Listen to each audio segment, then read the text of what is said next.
Presta muita atenção, porque a gente vem há vários dias, as pregações vigia, ora, vigia, vamos ficar atentos, vamos pedir direção do Espírito, mas nós só temos um objetivo: alcançar a nossa. E agora nós vamos entender que a salvação ela tem que ser desenvolvida e conquistada dia a dia. Amém, irmãos? Então nós vamos ler lá no texto de Filipenses 2,12, está escrito assim, ó: de sorte que, meus amados, assim como sempre obedecestes, não só na minha presença, mas muito mais agora na minha ausência. Lá está escrito lá, ó, assim também operai, ou seja, desenvolva, conquista a vossa salvação com temor e tremor. O operai ali é de nós desenvolvermos a nossa salvação. E uma comparação que eu acho sempre interessante, eu vou estar sempre falando isso. Eu comparo isso a um casamento. Casar é fácil. Lembra que uma vez eu falei isso? O difícil é permanecer casado. Você pode ver hoje, o mundo de hoje, você casa, descasa, casa, descasa. Por que é difícil você permanecer casado? Porque tem que ter cumplicidade diária, tem que ter fidelidade. Um tem que querer fazer o outro feliz. Se você casa para você ser feliz só, me desculpa, seu casamento não vai dar certo. Quando você casa querendo fazer a outra pessoa feliz e a outra pessoa querer fazer você feliz, aí dá certo. Tem que ter fidelidade, tem que ter amor. E tudo isso, para nós conseguirmos manter, a gente requer esforço. Aí eu comparo isso com a nossa salvação. O casamento é fácil se casar. O difícil é permanecer casado. Já a salvação, já é difícil se conquistar. Mais difícil ainda é você. Olha só, pessoal. Por quê? Mesma coisa, você tem que ter cumplicidade, mas a cumplicidade é com a palavra de Deus. Você tem que ter vigilância. Você tem que ter temor. Você tem que ter obediência. E você tem que ter fé. Porque sem fé é impossível agradar a Deus. Em outras palavras, se você não tem fé, é difícil alcançar a sua salvação. Mas tudo isso também requer esforço. Então eu faço essa comparação. Os dois requerem esforço. Só que um é fácil de você alcançar. É difícil você manter. O outro já é difícil de você alcançar. Mais difícil ainda é você manter. E uma das maneiras de explicar por que é difícil a gente manter, porque você pode estar salvo agora, mas daqui a 10 minutos você pode não estar mais.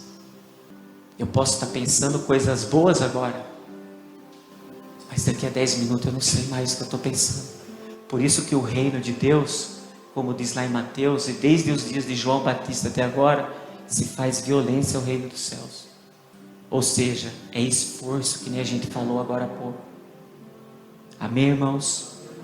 Então nós temos que desenvolver, conquistar a nossa salvação, dia a dia, hora a hora, minuto a minuto. Amém? Agora lá no versículo ele falava que nós tínhamos que desenvolver a nossa salvação, mas para isso nós tínhamos que ter o quê? Temor e tremor.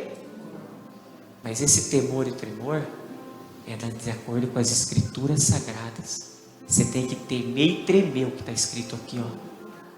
A gente sempre fala, a Bíblia, ela abençoa o que está aqui, ela abençoa, mas ela também amaldiçoa. Ô louco, como isso? Se você fizer o que está escrito aqui, você vai ser abençoado. Se você não fizer, não tem como você ser abençoado. E quem não é abençoado é amaldiçoado. E ele pede para a gente, tenha temor e tremor. Meus irmãos, Quantas vezes na Bíblia está escrita a expressão não temas? Vocês já pararam para pensar isso? Se você folhear isso aqui, procurar saber, várias vezes Jesus está falando assim, ó, Deus está falando com a gente, não temas. O que significa não temas? Não tenha medo, não se desespere, não se aterrorize, não tenha medo. Está escrito várias vezes aqui. Alguns estudiosos dizem, eu não fui saber se é verdade isso ou não, mas alguns estudiosos dizem que está escrito aqui 366 vezes a palavra não temas. Um para cada dia do ano, que é 365 dias, e um para quando é um ano bissexto, não temas. Se é verdade ou não, eu não sei. Mas eu sei que tem um monte de não temas aqui. Você sabe o que ele está falando? Não tenha medo, não se aterrorize, não se desespere. Mas quando se trata de nós termos o perigo de perder a nossa salvação, que é a coisa mais importante que nós temos que alcançar, ele fala assim para nós, ó, teme e treme. Em outras palavras, se aterrorize, tenha medo, se desespere, porque isso é a coisa mais importante que nós temos que alcançar, a coroa da vida. Vamos para algum exemplo. Você não precisa ter medo se você perder o seu cônjuge para alguém. Você não precisa ter medo se você perdeu tudo e foi parar na miséria. Você não precisa ter medo se você foi diagnosticado com uma doença incurável. Porque se você manter a chama da fé acesa dentro de você, tudo é recuperável diante de Deus. Olha para a vida de Jó, eu coloquei um exemplo aqui. Jó perdeu uma mulher. Jó perdeu tudo que tinha. Ele teve uma enfermidade também, não teve? Só que tem um segredinho aí, né? Ele era um homem íntegro, reto, temente a Deus e se desviava do... Ah, meu caro. Então você não precisa temer e tremer nada, contanto que nós sejamos íntegro, reto, temente a Deus, e nós temos que nos desviar do... Quando nós somos dessa maneira aqui, desse jeito, seu cônjuge volta, a doença é curada, tudo que você perdeu. Olha a vida de Jó, ele devolve em porção, mas tem esse segredinho aí, amém, irmãos? Amém. Então não tenha medo de nada nesse mundo, de nada, não tenha medo de nada nesse mundo, de perder nada e nem ninguém, nada. Mas quando se trata da coroa da vida, do nome nosso escrito no livro da vida, que é tão difícil de conquistar, teme, treme, tenha medo, se aterrorize, se apavore. Não sou eu que estou falando, não, está escrito. Amém, irmãos? Amém. Agora, para nós podermos desenvolver e conquistar a nossa salvação, nós temos que nos desviar do mal, que é o pecado. Deus não tem negócio com o pecado. Nós não podemos estar separados do nosso Pai. A única maneira que faz nós nos separar do Pai é o quê? É o pecado, irmãos. A gente não pode criar, eu usei o termo, a gente não pode criar um muro de separação entre nós e o Pai. Não tem coisa mais triste do que a separação de um pai com um filho. Você pega no nosso cotidiano mesmo, um pai consegue ficar separado do filho? Eu falo pai, mas é pai e mãe, entendeu? Então, para nós conquistarmos e desenvolvermos a nossa salvação, nós temos que nos desviar do pecado. Nós temos que, esse muro de separação entre nós e Deus que chama pecado, nós temos que tirar. Porque eu acredito, por exemplo, eu já tive do lado de lá do muro. A não ser que, não sei se alguém aqui já nasceu com asinha e auréola na cabeça, mas eu acredito que eu já tive do lado de lá. De repente tem pessoas que estão, desde quando nasceu, estão dentro de uma igreja, estão servindo a Deus, por que não? Mas quem já esteve do lado de lá sabe como que é. Alguém aqui quer voltar para o lado de lá? Então, meus irmãos, vamos vigiar para nós não criarmos este muro de separação entre nós e o Pai, porque é esse muro de separação chamado pecado que nos impede de desenvolvermos e conquistarmos a nossa salvação. Como que você vai desenvolver e conquistar a sua salvação se tem pecado? Deus ama o pecador, mas Ele odeia, Ele não tem negócio com o pecado. Por isso que a gente está sempre orientando, a gente peca, nós somos pecadores, joelho no chão, perdão, conquistou a sua salvação, se posiciona. Mas agora, se nós nos mantermos no pecado, Deus não tem negócio com a gente, não adianta, porque Deus cura, Deus é justiça, Deus estabelece, Deus cura, Deus salva, Deus liberta, né? Mas acima de tudo, Deus é justiça. Não tem como Ele ter negócio com a gente se a gente está no pecado. E eu vou explicar, mostrando a palavra, lá em Mateus 26, 39, todo mundo conhece essa passagem. Chegou Jesus com eles a um lugar chamado Getsemane, e disse a seus discípulos: assentai-vos aqui, enquanto vou além orar. E levando consigo Pedro e os 2 filhos de Zebedeu, começou a entristecer-se e angustiar-se muito. Então lhes disse: a minha alma está cheia de tristeza até a morte. Fica aqui e velai comigo. E indo um pouco mais para diante, prostou-se sobre o seu rosto, orando e dizendo: meu Pai, se é possível, passe de mim este cálice. Todavia não seja como eu quero, mas como tu queres. Muita gente interpreta isso aqui e fala assim: Jesus estava querendo fugir do martírio da cruz. Até coloquei ali que martírio é o sofrimento dos que deram a vida pelo Evangelho. Jesus não estava querendo sofrer do martírio e da tortura da cruz, não. Essa angústia que ele estava sentindo aí, você sabe o que é? É porque na hora que ele fosse crucificado, estaria dentro dele todos os nossos pecados, as nossas enfermidades. Em outra palavra, era o momento que ele estava criando esse muro de separação entre ele e o Pai. Isso era o que mais angustiava Jesus nesse momento. Glórias a Deus. Irmão, mesmo que fosse por um curto período de tempo, ou seja, ele sabia que no momento que ele fosse crucificado, ele passaria do estágio de bênção para o estágio de maldição, porque ele levou com ele todos os nossos pecados, todas as nossas enfermidades. E como a gente falou, Deus não tem negócio com pecado. Então quando ele pôs lá o rosto no chão, ele falou: meu Pai, passa de mim esse cálice se possível, mas que seja feita a tua vontade. Ele está falando: meu Pai, eu não aguento ficar um segundo distante do Senhor. Imagina o que ele não passou. O tempo todo Deus estava presente ao lado dele, pregando, fazendo maravilhas. Mas ele sabia que ia ter uma hora que ele ia estar criando esse muro de separação. E detalhe, não é nem pecado dele, né? Por nós, pelos nossos pecados. Glórias a Deus.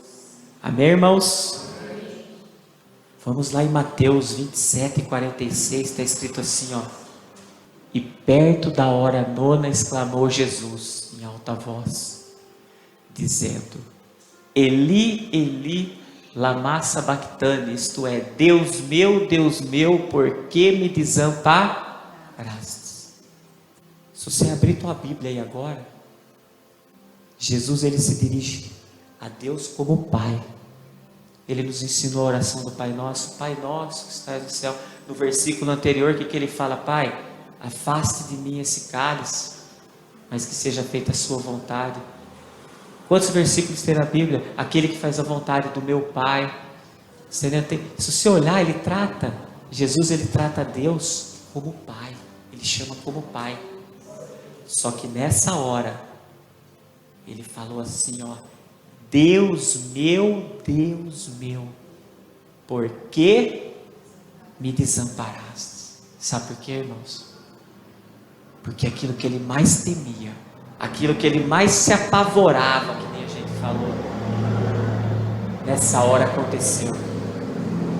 Ele foi crucificado por nós. Em outras palavras, ele recebeu todas as nossas enfermidades, todos os nossos pecados, e ele ficou separado do Pai. Aí ele falou: Deus meu, por que me desamparaste? Em outras palavras, você imagina a amargura que ele não tinha no coração dele. Amém, irmãos? Nas nossas vidas não vai ser diferente. Nas nossas vidas, nós temos que procurar nos desviarmos do pecado, para nós não sofrermos o mesmo. Eu sempre dou o exemplozinho da nuvem. Lembra que a gente fala da nuvem? Né? Então, às vezes as pessoas falam assim, hoje não fez sol. É a frase mais mentirosa que existe. O sol está feito faz tempo. O problema é que tem uma nuvem que impede a gente de ver os raios. Aí as pessoas falam assim, Deus não sentia a presença de Deus. Deus quer estar presente em todos os lugares. Ele se faz presente, Ele quer estar. Ele só não se faz presente, sabe quando? Quando nós criamos uma nuvem entre nós e Deus que se chama pecado, porque Ele não tem negócio com o pecado. Aí a pergunta de hoje para nós é: qual nuvem tem te impedido de ver a Deus? Qual pecado tem te impedido de ver de sentir a presença de Deus? Amém, irmãos? Para a gente não sentir o que Jesus sentiu naquela hora. Deus meu, por que me desamparaste? Você imagina o que ele estava sentindo? Meu caro, irmãos, e era o filho dele. Era aquele que ele colocou ao mundo para nos dar a vida eterna depois. Até Jesus, quando pegou as nossas enfermidades, os nossos pecados, Ele não tem negócio com o pecado. Nessa hora, Jesus se afastou dele. Deus se afastou de Jesus. Amém, irmãos? Amém. Nós já até perdemos as contas. Quantas vezes nós falamos, que nem está escrito lá em Marcos 13, 30 e 33, olhai, vigiai e orai. Não sabeis quando chegará o tempo. E Marcos 13, 37, as coisas que vos digo-vos a todos, vigiai. E nós temos que falar sempre nesses versículos aqui. Vigiai, vigiai. Para a gente não chegar naquele grande dia, meu caro, e a gente tem grata surpresa de que nós perdemos a nossa salvação.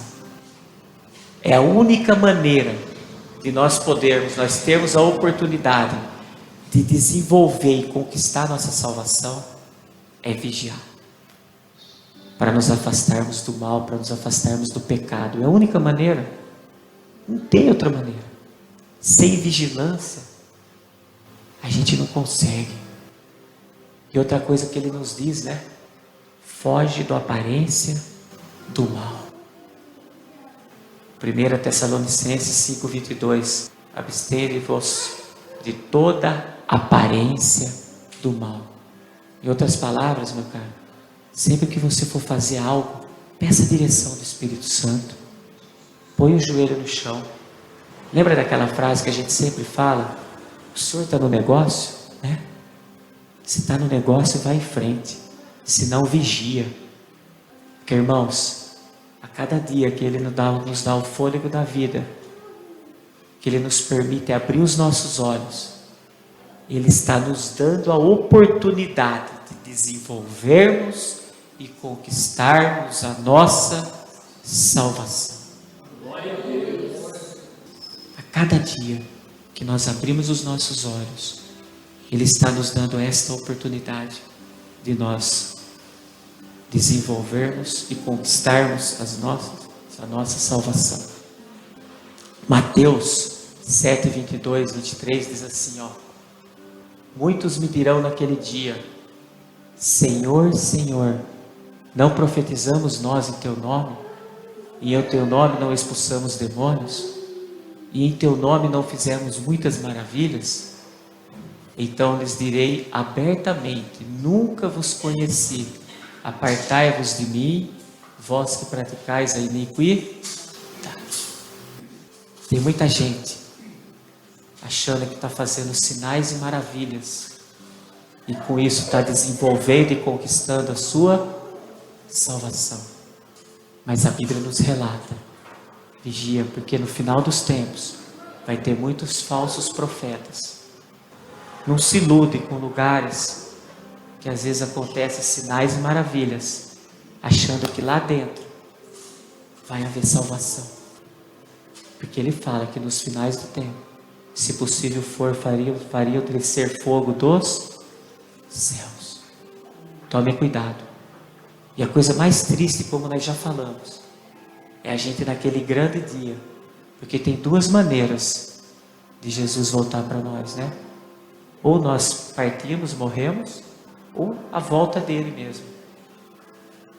Imagina nesse dia que nós fecharmos os olhos para o mundo e abrirmos para o mundo espiritual, a gente tem a grata surpresa de que a nossa salvação nós perdemos.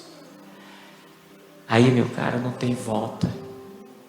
Aí não tem choro, aí não tem clamor, aí não tem mais jeito. Olha o que diz lá em Mateus 24, 24. Porque surgirão falsos cristos e falsos profetas e farão tão grandes sinais e prodígios que, se possível for, enganariam até os seus. Por que Jesus falou que se ele não abreviaria o tempo, até os escolhidos dele ele perderia? Por isso que ele vai abreviar o tempo. Vocês têm percebido que a cada dia parece, a cada ano parece que está passando mais rápido? Vocês têm percebido isso? Está se cumprindo. Nossa, já estamos chegando em dezembro. Daqui a pouco nós estamos falando a mesma frase aqui. Ó, já estamos chegando em dezembro. Irmãos, já está se cumprindo. O apocalipse já está acontecendo. A gente que não tem pessoas que não estão percebendo, não estão atentas a isso. Já estão acontecendo. Olha os sinais por aí. Terremotos, maremotos, o amor se esfriando. Você liga a televisão, é pai matando filho, filho matando pai. Nós estamos vivendo o fim dos tempos. Por que eu estou falando isso? Para a gente ter temor e tremor com a salvação da nossa alma. Porque a gente não vai saber a hora que ele vem. E ele vem como um ladrão, piscar de olhos. E nós temos que estar preparados. Para isso nós temos que desenvolver e conquistar a nossa salvação a cada dia, a cada hora, a cada minuto, a cada segundo. Para isso nós temos que vigiar os pensamentos, vigiar as condutas, vigiar as decisões. Jesus, o Senhor está no caminho, o Senhor está no negócio, vigia, vigia. Amém, irmãos? Vamos ter temor e tremor. Lá em Apocalipse 13, do 11 ao 13, diz assim, ó: e vi subir da terra outra besta, e tinha 2 chifres semelhantes aos de um cordeiro, e falava como dragão, e exerce todo o poder da primeira besta na sua presença, e faz que a terra e os que nela habitam adorem a primeira besta, cuja chaga mortal fora curada. E faz grandes sinais, de maneira que até fogo faz descer do céu à terra, à vista dos homens. A gente não está aqui para julgar ninguém, mas tem muitos lugares que às vezes está acontecendo algo que enche aqui os olhos dos homens. E você sabe quem que está lá no comando? A besta. Toma cuidado. Lembra que a gente falou de testemunho? Não se iluda com testemunhos, que você não sabe o caminho, e que o caminho não leva à verdade e não traz a vida. Porque quando Jesus, lembra, quando ele foi tentado lá no deserto, a última tentação levou Jesus em cima do monte e mostrou todo o colorido do mundo, toda a glória desse mundo. Ele não se prostrou. Ele falou, eu só me curva meu Pai. Mas tem gente que o diabo está levando lá em cima, está mostrando todo o colorido do mundo, todo o brilho desse mundo. Você sabe o que as pessoas estão fazendo? Se curvando. E depois vão lá na frente usar o nome de Jesus para dar testemunho. Ai daquele que usa o nome de Deus em vão. Ai daquele. Ai daquele. Deus é longano. Mas quando vem também, irmãos, quem planta, colhe, é inevitável, é inevitável. Amém, irmãos? Mas olha que coisa boa. Quando a gente vigia, quando a gente tem temor e tremor da nossa salvação, olha o que ele diz para nós lá em 2 Timóteo 4, 7, do 7 ao 8. Combati o bom combate, acabei a carreira, guardei a fé. Desde agora a coroa da justiça me está guardada, a qual o Senhor, justo juiz, me dará naquele dia, e não somente a mim, mas também a todos os que amarem a sua vinda. Em outras palavras, meu irmão, se nós formos fiel a Ele, aguentarmos, porque não é fácil, Ele mesmo diz na palavra dele, que no mundo tereis aflições, mas tendes bons ânimos, porque eu venci o mundo. Então não é fácil, mas se nós formos firmes, resistirmos, fugirmos da aparência do mal, como foi falado, vigiarmos, né, com temor e tremor, aí a gente desenvolveu e conquistou a nossa salvação.